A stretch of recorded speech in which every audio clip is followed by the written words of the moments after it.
Hello, this is 9 Minutes with Syrone Campbell, Part 12B. In the last segment, we looked at transcendence with its way of being on the other side of space, yet reaching through it to be present elsewhere. Until now, it has seemed contradictory to be in the presence of a something and rationalize that it could be somewhere else at the same time. This multi-presence idea is already being introduced with new information from quantum theory, qubits in particular, the idea of entanglement theory, as well as matter instantly changing from wave form to particle form for the purpose of interaction.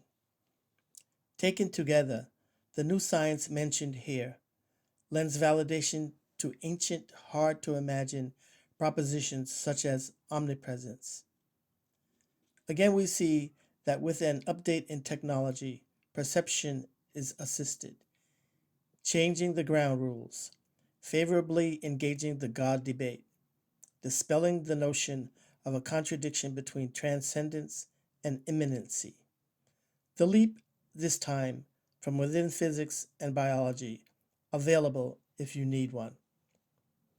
The aspect of immanence has manifested in a direct presence from God in the BC era and in frequent messaging to man in the AD era. For example, New Testament scripture / sacred text documentation, etc. Messaging through the universal energy system that originally emanated from God's essence by way of inspiration, by way of revelation, and through triune agency, affecting incremental changes in world course toward progress mentioned elsewhere. It is also manifested personally, resulting in statements from respectable persons worldwide that a divine source supervened and changed their lives. Here, the concept for practical application.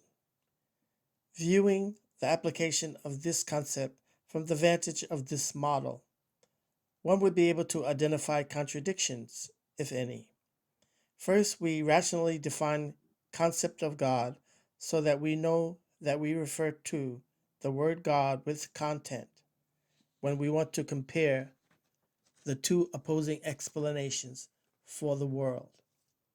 Then we explain and compare the two.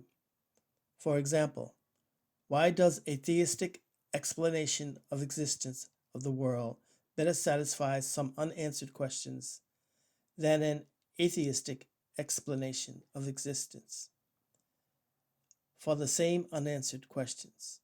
Moreover, if an answer of this magnitude does not satisfy all questions, then the answer is incomplete. I suspect that a lot of people worry that with the God answer, another being has control of their lives and could misuse and abuse that control, which would not and could not happen with love as the predicate. Here, therefore, is the explanation, led by spiritual intuition, which supports the universal concept of God, the UCG. God, literally setting matter in motion forever, was sufficient and sufficient by way of cause and effect principles, which in turn allowed for the generation of laws of nature. Originally, the original energy is self-sustaining from God. As an example, the first law of thermodynamics is supported. Here's a question. Could the cosmos, being part of the universe, have fine-tuned its own physics constants, allowing for biological life? Not likely. Creation of the universe cannot have been from within the universe, as that would mean the universe already existed, would it not? Therefore, reason leads that the course and cause of existence itself must derive from a realm beyond a universe dimension, or the other side of multidimensional space. A universe would by default have an outside or other side. We cannot semantically say a universe, or Big Bang for that matter, expands and shares occupancy with no thing,